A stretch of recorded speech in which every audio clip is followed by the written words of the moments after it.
Now, 8 weeks ago, she was revising for A-level exams. Now, Danielle Hope's dreams of becoming a West End star are a reality after winning the BBC talent show Over the Rainbow. Did you see it on Saturday? The 18-year-old who will now take on the role of Dorothy was chosen by public vote. Here's how she did it. Two Dorothys remain, but only one can walk away the winner. Somewhere over the rainbow, skies are blue, and the dreams that you dare to dream really do come true. Someday I'll wish upon a star and wake up where the clouds are far behind me. Look at me. You may think you see who I really am, but you'll never know me.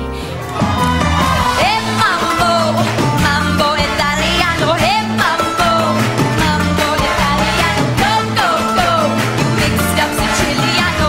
Calabrese do the mambo like a crazy with that. Danielle!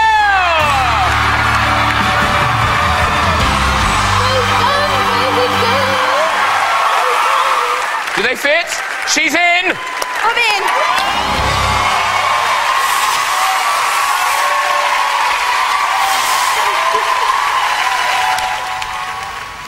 in. So, go on, Danielle, did they fit? Just about. I mean, they did an average of everyone's sizes, which is a size 4, and I'm actually a size 6. But I think the adrenaline carried through the pain. It was fine. So you just jammed them in? I just jammed them in. I was like, The shoes fit, the shoes fit. It was like a Cinderella moment. Yes, exactly. You genuinely looked surprised then when they announced your name. I was so shocked. Never in a million years did I ever think that I had a chance of winning, and Sophie just did absolutely brilliantly, and it was the biggest shock. I think I'm still a bit stunned, a little bit shell-shocked, don't know where to do or what to do. Because people, I mean, seeing you in the flesh, it's very, very obvious you are an 18-year-old. But I think, am I the only person who suggested that on stage you seem, you're amazingly composed, but you seem like almost like a professional already on stage. Did you feel, you obviously feel very confident on stage? Yeah, I get that a lot. A lot of people think I'm a lot older when they see me on stage, and obviously when in the flesh I'm a lot younger.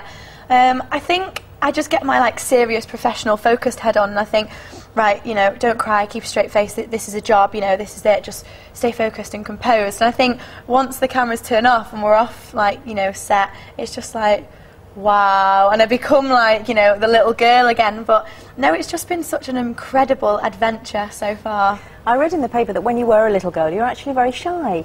Yeah, my mum used to call me the Victorian child, because I used to sit and listen to everyone. And in primary school they made me do our version of Grease, and I was Rizzo in that, and I was like, please don't make me do it, you can't make me get on it. And you know when you're just absolutely fretting.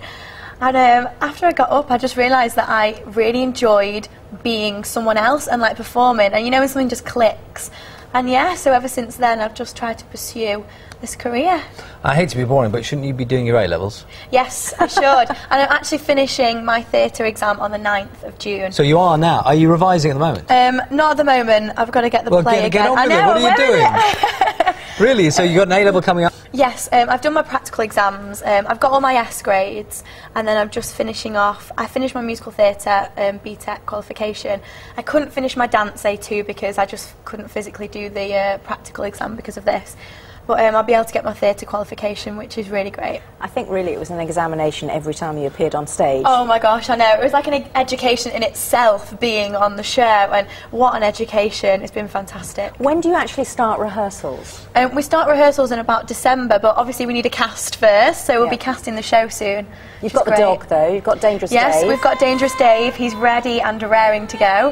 When I was watching, you had to do that scene where you were sort of outside a barn holding the dog singing. Yes. Is that a bit awkward? Because, I mean, it's not a natural thing to do, is it, holding a dog? It was quite bizarre, because we were in, one of Andrew's stables, and we had these little, heels on, the Dorothy heels, and we were in the mud, so every time we walked, the heels were going in the mud. But no, I'm really comfortable with animals, especially dogs, and I think it was quite nice to have something there, rather than just standing. So no, it was quite nice actually. I felt reasonably at home. Yeah, it's very different. Well, I was going to say it's very different. Who am I to know?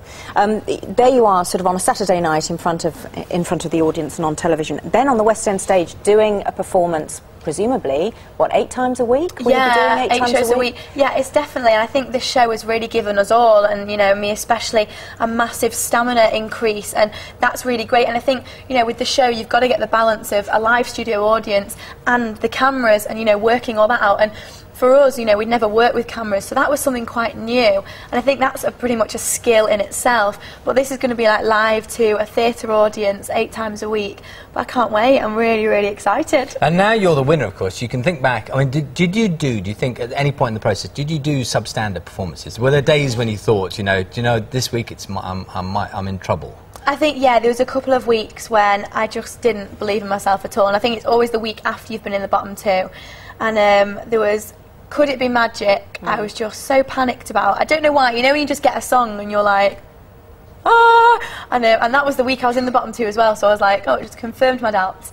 But yeah, there was obviously moments of panic, and we'd all been in the bottom 2 once or more than once. So I think no one felt safe, ever. No. And it was pretty open from the start, really, as well. When you looked around, did you see somebody that you thought, oh, you know what, I think Dorothy? Every time I looked at any of the girls, I thought, you could be Dorothy, or you'd make a fab Dorothy, and all for different and individual reasons. So it could have gone any way. It was competition. And I think that's what was lovely about it. There wasn't a clear winner or, you know, a clear person who was going at any point in the competition, and I think that was nice because it kept us all on our toes and everyone was at the top of their game all the time. I'll tell you, anyone who's watched many of the shows will know there was a lot of tears in this programme, wasn't there? There was. Emotions running high. Breathing it, and you're in this bubble, and these girls are just like your sisters, and you go through this together, and having to say goodbye to one of your closest friends, you know, every single week, and then you have to pick yourself up and start again as if nothing's happened, and then go through it again. Yeah, because there's the relief that you've been spared, and then you're watching one of your friends, like Lauren. Especially if you've been in the bottom 2 as well, it's the bittersweet. It's the, oh my God, I've been saved and I get to be here another week, and then it's, but I've got to send my best friend home, especially when I was in the bottom 2 with Danny. That was just heartbreaking. I will do it for you because you've forgotten about it. This is your the single, isn't it? The charity single. It is, yes. We released it the other night. And what's the title? Over the Rainbow. Oh, yes, surprisingly, yeah. So that's great, and all like proceedings from that go to the BBC Performing Arts Fund, which is great because it gives people like me a couple of months ago the chance and the opportunity to go to drama school if they hadn't before, because it's such an expensive business and difficult to get into, so that's great. And also to Prostate UK as well, which is fantastic. So yeah, lovely to see you here this morning. Thank you very much for coming in. Thank you very much for having me. Come back and chat to us. I will. Yeah? Nero Showtime. Nero Showtime. Show. Thank you very much. Thank you. Bye.